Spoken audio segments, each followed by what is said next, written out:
Welcome to the Fast Leader Podcast, where we explore convenient yet effective shortcuts that will help you get ahead and move forward faster by becoming a better leader.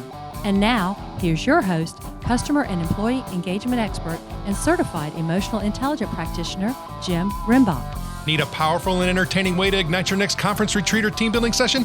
My keynotes don't include magic, but they do have the power to help your attendees take a leap forward by putting emotional intelligence into their employee engagement, and customer-centric leadership practices. So bring the infotainment creativity of the Fast Leader Show to your next event, and I'll help your attendees get over the hump now.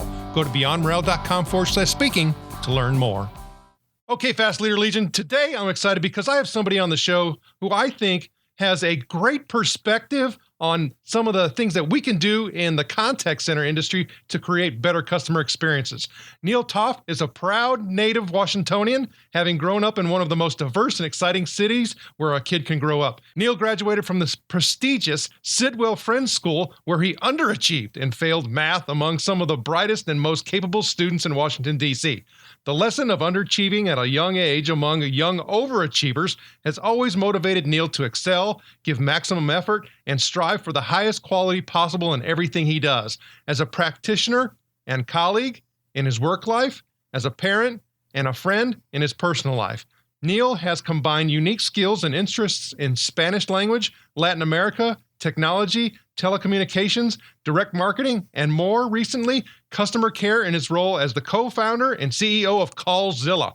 The outsourced contact center provides customer experience-focused solutions to companies throughout the U.S. Neal is proud that Callzilla has earned a reputation for high quality for its execution. Like a well-oiled machine or a football team offense that executes a play to perfection, Neal's greatest achievement is running a business that competes hard, grows, and evolves in one of the most competitive industries on the planet. Neal currently resides in Weston, Florida, one of the greatest small cities in the U.S. His true passions are his family, his beautiful wife Marcella, and their young son Jacob, and the Washington Redskins football team. But all right, so I won't hold that against him. One day, Neal hopes to be a full-time writer, journalist, world traveler, foodie, and cheerleader for the underdogs of the world. Neal Topf, are you ready to help us get over the hump? I'm ready. We're saving customers throughout the world, one customer interaction at a time. Thank you, Jim, for having me. I'm really excited to be here. Well, I'm glad you're here too. Now, I've given our listeners a little bit about you, but can you tell us what your current passion is so that we can get to know you even better? So as indicated in the stuff you just read, my true passions, where I really live, eat, breathe, sleep all day long, my hobbies are my family, my 4-year-old son, Jacob, my beautiful wife. Everything I do is for them, try to provide for them, provide a comfortable environment, work hard, eventually so I can play hard and spend the time with them at home. On the work front, what I do is offer contact center solutions to U.S. companies. That has become my passion. Most people who get into our space never think that, oh, wow, I want to grow up and be a contact center leader.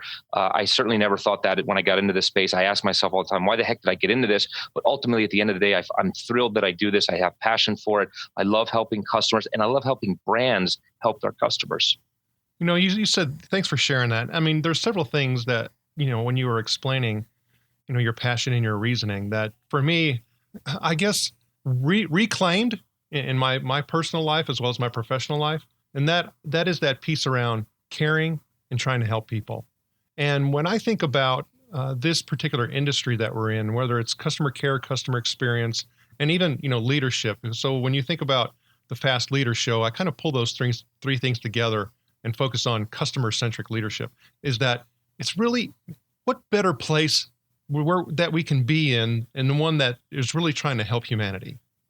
I mean, it's just amazing to me how we get to share that common bond with so many people throughout the entire world. And I think You're one of those people who helps to share that in a lot of different ways. So if you were to say the competitive aspects of outsourcing, you had mentioned that, as well as I know margins they're so tough because, people are often getting beat up for the pennies.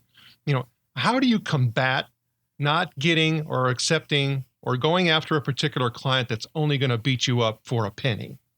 Sure. It's a great question. And it's something we try to not only preach, but actually practice in our day-to-day activities. Our world, super competitive. There's contact centers all over the world. This is a global business. Technology is becoming more and more accessible. Barriers to entry to technology have basically dropped and in some cases eliminated. Anyone can open up a call center, whether it's in Karachi, Pakistan, somewhere in Africa, in Egypt, in the Middle East, anywhere onshore in the US, or in our part of the world, near shore in Latin America. What makes the difference and gives us the ability to continue to survive and exist and actually thrive, two things. One is this is very much a relationship business. It's how you as a company serve your clients, how you prove to them time after time that you're there for them through thick and thin, good, bad, the ugly, triumphs, defeats. This is we look at this is not a sprint, it's a marathon, but throughout the marathon, if you prove to your clients that you're there for them, you support them, you have ideas, you provide feedback to them, ultimately that provides more and more credibility. And the switching costs to move away from a company like ours become greater and greater to the point that it becomes unattractive to switch. You're absolutely right. It's a game of low margins. There's always going to be another competitor that undercuts us, that finds out from one way or another our pricing, or finds a different way to compete price-wise. My preference, even though we compete in a very cost-attractive marketplace in Latin America, we never try to compete on price. I get that question all the time. Well, but your operation is based in Colombia. Doesn't this cost pennies on the dollar? And my response is no. Our business is to serve customers. That is not an inexpensive business. And we look at it as pennies on the dollar. Well, you're going to treat your customers and those relationships and the customer lifetime value as just pennies on the dollar. And that's wrong. That's the wrong way to look at this. So what we always know is that if we perform, if we fulfill and hopefully exceed the expectations of us as far as metrics, CSAT scores, QA scores, we're continuously active in our training approach, we're providing qualitative feedback to our clients, we create stickiness and really actually add value rather than just being a dollars and cents game. I know that when you start thinking about the entire gambit of this particular industry, and you mentioned, really that with all these cloud-based systems now that, basically I could set up my own call center within, less than 5 minutes and start going ahead and taking calls for customers. It's just amazing how things have evolved from, for me, when I had the big Rockwell switch that took up, several hundred square feet in a particular room and needed all these kind of fans and coolers. And we had battery backups in this green bar paper that would print out about 10 inches deep, for our ACD reports. I mean, it's just amazing how it's evolved. But you and I were chatting about something that, and I said, gosh, sometimes it's almost embarrassing, where a particular report came out that said, like, we have the lowest satisfaction scores in contact centers, in the past 9 years, in a recent report that just came out. And it's like, it's embarrassing. And you had mentioned something to me that was quite profound. And I was wondering if you can share that with our listeners. Sure. It's a lot of people comment on this. We have greater technology. Technology has become less and less expensive. It's more accessible. We have more communication channels than we know what to do with. There are more contact centers than we know what to do with throughout the world. They're cheaper and cheaper to operate, as you just alluded. And by the way, we have more and more data and access to data. So we have the ability to know and understand and actually even predict what our customers want, say, believe, feel, desire, et cetera. And yet we're doing them a total disservice, and those satisfaction levels and resolution levels have just plummeted, and they continue to plummet. It's an embarrassment. You're right, and I think, as you said in our pre-session chat, is if you can do something through this podcast and through what you're doing here, which is incredible, if you can do something to help alleviate that and contribute to stem the tide and reverse things, that's a philosophy, and that's the way we look at this as well.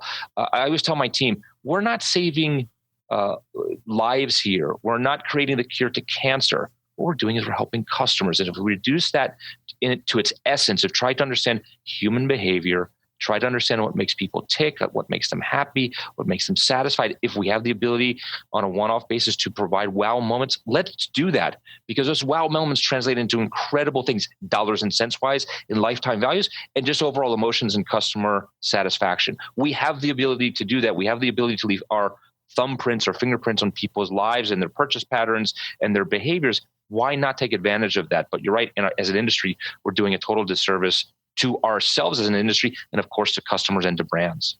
Well, and I think we probably have hit on a lot of some of those reasons just through our, our dialogue here just in a few minutes.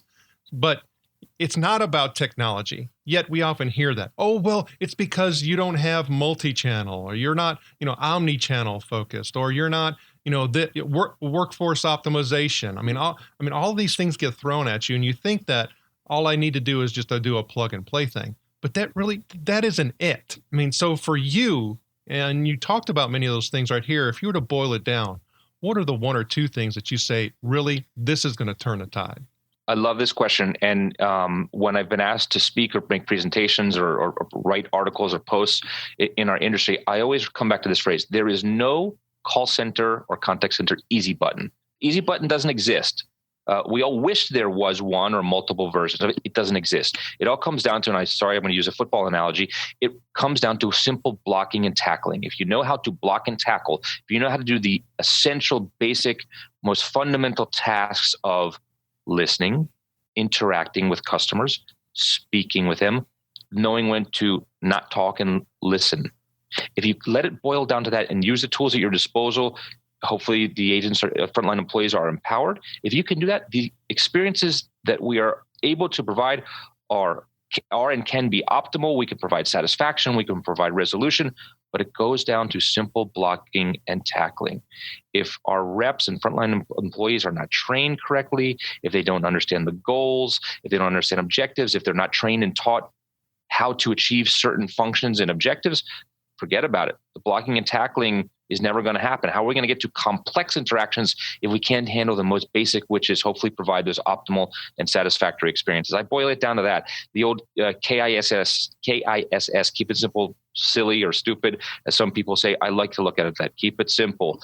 There is no easy button, but rely on the basic tools at our disposal to do our jobs. I love the way that you share that, because for me, when I started thinking about, you taking it down to those really human fundamentals, is that we often don't focus on those things in the contact center because we whip out a KPI, hey, our ASA, hey, your call length, hey, your total average handle time, hey, none of those things are associated with me listening better, me saying things that are going to connect at a deeper level, that are going to get to resolution really faster and uncover, the important insights that we have.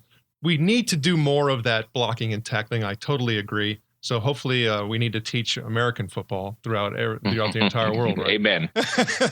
Okay, so what we're talking about here, and I think hopefully people are actually kind of hearing this. You and I are both very passionate about this. And in the show, we talk about quotes because they give us passion. Is there a quote or two that you can share that does that for you? Sure, there's two of them, and they always, sorry, I'm going to come back to football again. So in 5th and 6th grade, I played football. We had a very tough, kind of hard-minded coach. He kind of instilled that fear. It was a type of leadership. It wasn't necessarily the best, but for me, it worked. It resonated as a 5th grader and still resonates today. And that coach, Coach Eddie Saw, told us, it's not the size of the dog in the fight, it's the size of the fight in the dog. And, as a 5th and 6th grader, you're not really sure what the heck that means, but it stuck with me. And a company like ours, which is privately held, it's an independent company. We're not part of a massive global conglomerate that has a footprint in every major country throughout the world. It's hard for a company like ours to compete. But how do we compete? It's through our spirit, it's through our hunger, it's through our desire to achieve objectives and provide all the types of service that we just talked about. But the underlying thing and what I look for in my team members is that passion, that hunger, that fight in the dog that's going to allow us to compete. And what I think I've been able to do successfully over the years is be able to identify in my team members and my leaders of my team people that also have that fight, or we've had the ability to cultivate that fight. And man, I will go to battle and go on the football field and do blocking and tackling with my team members any day of the week, because those are team members that have that fight. The other one I heard today on local sports radio, a football coach at the high school level said something like, as me, the coach, it's not about what I know, it's about what my players know.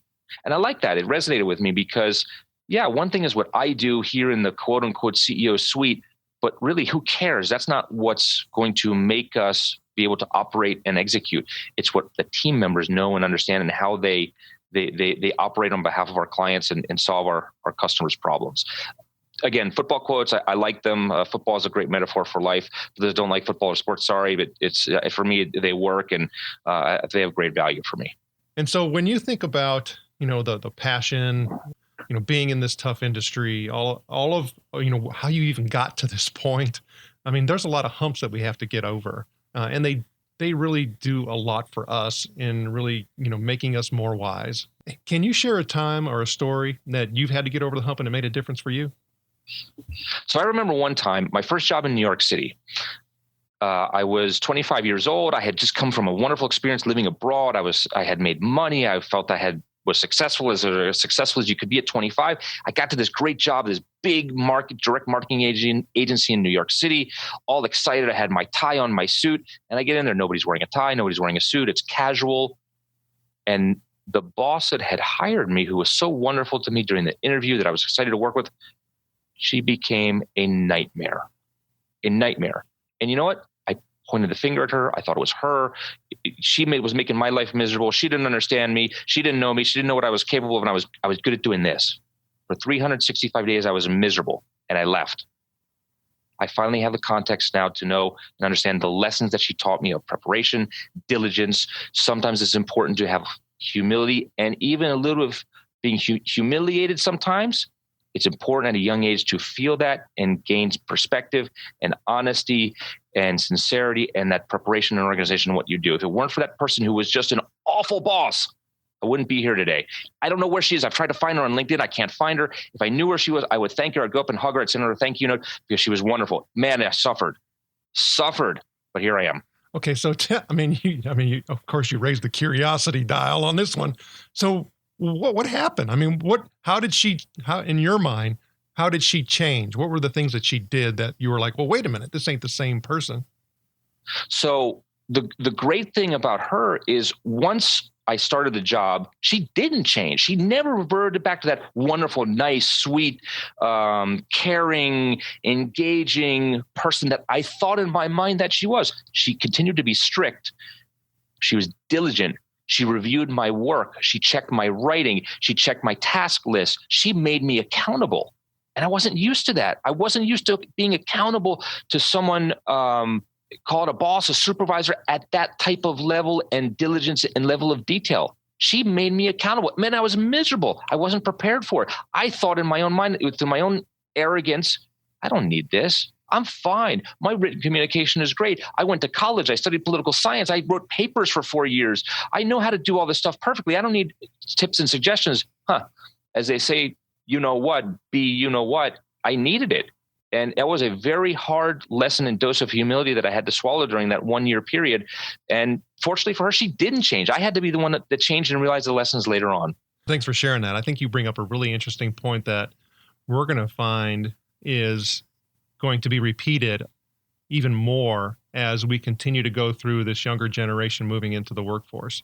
I mean, everybody talks about, that, we get the participation trophies, right? All we have to do is just show up.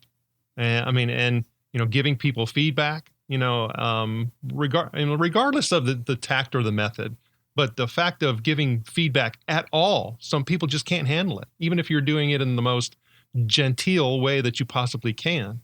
And so I think, you and that lesson that you went through is, I'm trying to prepare my kids not to have that. So we took all of those participation trophies and we stuck them in a box and put them in the attic. I didn't throw them away. But I'm like, look, you just played. You guys didn't do anything. Look, this doesn't have as much meaning, but now this one where you actually had this occur, that has a little bit more meaning, doesn't it? And I try to get them to say, well, yeah. So, because I'm not building another shelf for participation trophies. You can forget that. Yeah. You maybe just think that while I was going through my story and then listening to you. So at that time I was about 25. I was, I guess, at that age, what a millennial is today. And I think interesting, this was 20 years ago. I had the same attitude then as a 25-year-old as to probably what 25-year-olds and around that age group have today. A sense of entitlement, a sense of, I need the pat on the back, I need the participation trophy. I have the right to wear the tie and be respected here because look, my tie is really nice and my jacket is great and my shoes are shiny. that doesn't mean anything. That's crap, especially in a place like New York where one person is brighter and more capable and has accomplished more than the next person. And that humility, that dose of humility was great. I like what you're saying, and I agree with it. My 4-year-old is about to kind of start to understand from me and from my wife, hopefully from a parenting level, those lessons. And yeah, he's not going to get participation trophies. I'm going to give him back. I don't want him. Can he participate? Absolutely. I want him to participate, and he's going to fail along the way. And you know what? That's okay. I want him to understand it's okay to cry, but we got to toughen up. And there's other kids in the room that aren't crying, that are just as smart, if not smarter, and are going to put in harder work than you are, and are going to outperform you. And you got to learn to compete, sink or swim. And by the way, like when you and I grew up, the world wasn't as global as it is today. We were competing with kids in our neighborhood, in our city. Today, kids are competing not only with the kids in their neighborhood in the city, competing with kids in other countries, in India and China, in the Middle East, in Europe, all across Europe, Africa, et cetera, that are just as bright, if not brighter than us. And they're getting higher scores in their SATs and their GMATs and all of the same scores that we take as part of our standard process. We have to compete. Yeah, I think it goes back to what your quote was. I mean, it's tying it back around full circle. The fight in that smaller dog, if you want to say that smaller country or whatever, is much bigger. And we have to really look at that and say, am I going to allow myself to get chewed up? And it all starts with us, right?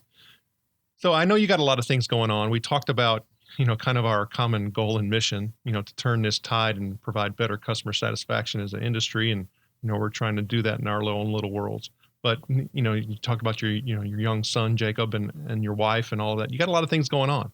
So when you think about a goal, one of your goals, what would it be? So certainly with work, it's to continue to grow our company. We have achieved a certain level of growth, but we have so much more room to continue to expand, grow, execute. We're going to hopefully this year bring on a second site with greater number of workstations. We've just hired an EVP of sales, Ryan Romero, who I'm super excited about to get him integrated into the team. We've hired a new director of human resources. We're going to get her integrated, through this first quarter. There's more events to go to, more people to meet, more networking, more content to write and to share, and people and networking to do. And so at a work level, the world is our oyster. One thing I'm also specifically proud of is last year we achieved ISO 9001 quality certification. Every year we have to renew that certification. There's a lot of work and prep going in behind the scenes to have that renewed by the end of first quarter this year, and then achieve a second version of the 9001 certification. And then we're working and preparing a year out for the 27,000 version, which is really around IT and network security. Those are things I'm super proud about at a work level. At a home level, continue to grow my family, but just kind of from emotional maturity. We're raising our 4-year-old, and that's an incredible journey, and just have a lot of fun with that. And on a more of a personal level, I got to see my Washington Redskins get to the playoffs. Okay, we need to move. No, we'll be cutting that out. No, just kidding. The Fast Leader Legion wishes you the very best.